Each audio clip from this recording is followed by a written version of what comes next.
Rockpool Dining Group is accusing the United Workers' Union of lying, with claims that the restaurants are engaging in calculated wage theft. Law firm Maurice Blackburn says the high-end restaurant chain has committed fraud, claiming it tampered timesheet records to avoid overtime payments. United Workers' Union National Secretary Tim Kennedy joins us live now. Tim, good morning to you. Maurice Blackburn has called it one of the most egregious cases of wage theft seen in Australia. How would you describe it? Well, we would say it's probably the most significant and serious case of wage theft in Australia. It's, by our calculation, up to $10 million, which is way higher than the Columbaris scandal. But what this indicates to us is that we have a systemic problem of wage theft at the highest level with sophisticated employers, large employers using this as a business model to maximise their profits. And so this is a major problem in our country right now. Wage theft is not just in hospitality, it's in cleaning and security, it's in food production, it's in horticultural supply chain. And it's undermining people's confidence in the laws in this country. As you might have just heard, Rockpool has accused you of lying. Are you? Well, Rockpool have already conceded in earlier matters connected to this case of underpayment. And we're at the court today to put more evidence before Rockpool.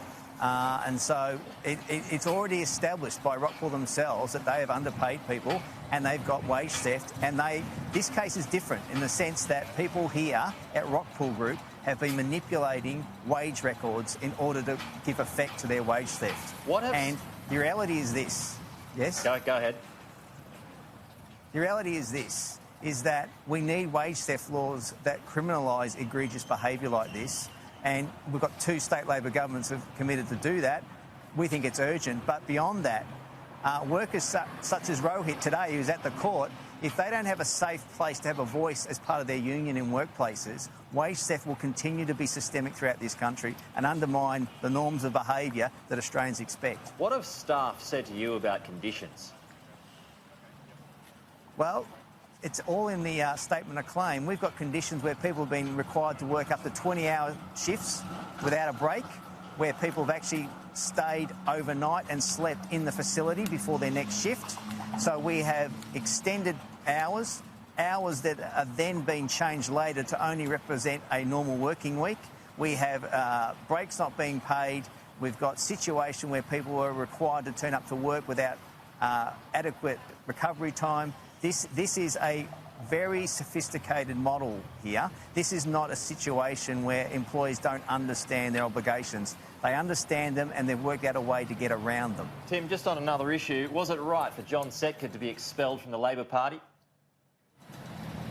That's a matter for John. That's a matter for the Labor Party. John's made a decision about where he thinks he sits in respect to the Labor Party, and I'll leave it at that. Would you support him as Victorian Secretary of the CFMEU? Our union has made a position that John has a right to be a member of his union, but our view has been this, that his role in a leadership role in that union is undermined by the circumstances that he's been involved in, and, you know, he should take a break and sit on the bench.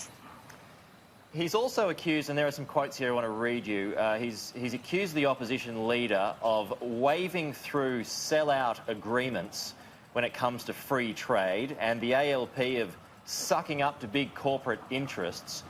Do you think Labor has abandoned its party platform by siding with the government on this? There's some fundamental problems with these free trade agreements, and it's been on the record for a number of years. The fact is these free trade agreements undermine job security for many workers in this country and also undermine the sovereignty of this country to make laws in the best interest of its citizens. Our union, the United Workers' Union, supports fair and free trade, but these free trade agreements don't meet muster. Okay, so just finally, do you think that Anthony Albanese was justified in his decision to move John Setka on? That's not a matter for me to comment on that. I mean, that's a matter for the caucus to think about these things. For Albanese, he's got a position on these things. John's made a decision about whether he wants to be in the Labor Party, and that's been made. Do you support Anthony Albanese? Yeah, we support the leader of the party. All right. Tim Kennedy, appreciate your time this morning. Thanks very much for joining us. No worries.